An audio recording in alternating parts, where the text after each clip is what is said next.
So the question always comes up, how do the frequencies actually work?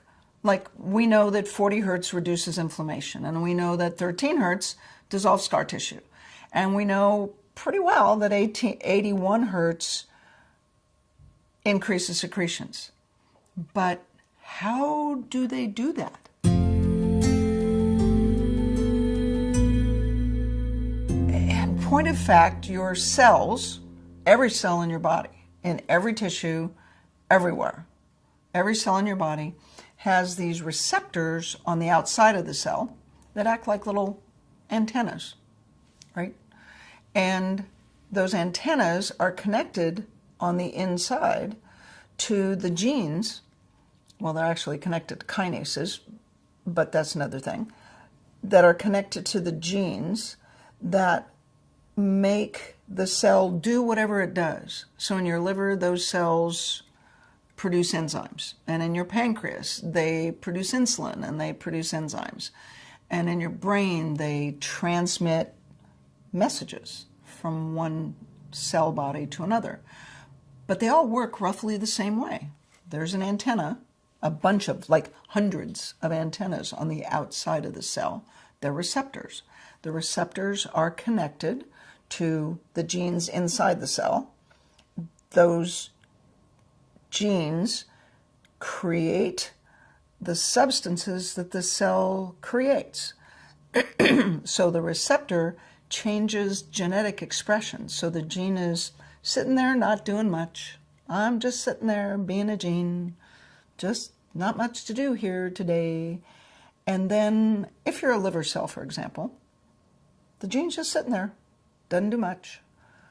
But when you, let's say, take a sip of wine, alcohol is a chemical that has to be metabolized by your liver. So this liver cell that's sitting there going, alcohol comes by, lands on this receptor, and says, okay, your job, this cell, has as its job to detoxify or take apart alcohol. Because if you don't, the alcohol sticks around, it creates damage, it's not a good thing.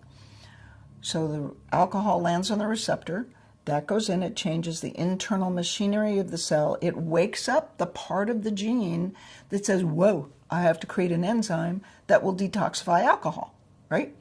And so that this receptor changes what the cell does for a living, turns the genes on, makes the cell work. And the alcohol lands on the receptor kind of like a key in a lock. You know, if you're going to unlock your car door, you put the key in, turn it from on to off, off to on. That's how these receptors work. It's like a key in a lock, okay? Let's say you take a medication. We'll just say Advil because it's easy. The Advil lands on this receptor, once again, like a key in a lock. And this cell, for example, is responding to things in the environment that turned it on that say, whoa, we need to create inflammation. So now you've got some joint pain, you've got a little arthritis, and the reason you have the inflammation is this cell has been turned on by something in the environment that tells the cell, make inflammation, make, they're called prostaglandins, make these chemicals that create inflammation. It's key in a lock. Something landed in this receptor, turned it on, and it makes the cell create inflammatory products. It's a key in a lock. We talked about 40 hertz being able to reduce inflammation. The data that we have and the experiences that we've had in 20 years with FSM and all of the animal data and the human data that we have, the only thing that makes any sense is that the frequencies are actually working sort of like your key fob, right? The drug, the Advil, turns off inflammation like a key in a lock, lands on the receptor, says, hey, don't worry about inflammation, turn that off. It takes a couple hours, but it works, right? The frequencies act like your key fob, turning the lock, changing the receptor, instantly to turn that inflammation off with a signal. So the inflammatory cytokines, there are these peptides that we measured in fibromyalgia patients, and the only frequency combination that works for those is 40 hertz on channel A and 10 hertz on channel B in this specific population of fibromyalgia patients. And all of the cytokines drop by factors of 10 and 20 times in 90 minutes. Those cytokines, those inflammatory peptides, are created by cells that are producing them. When you use medications to change cytokines, the biological drugs in rheumatoid arthritis, for example, it takes months. It takes 60 to 90 days to bring the cytokines down. The data that was produced with frequency-specific microcurrent with 40 hertz on channel A and 10 hertz on channel B, that is unprecedented. It is unheard of. There is no earthly way. There is no way, no other way, to reduce inflammatory cytokines by factors of 20 times or 10 times in 90 minutes.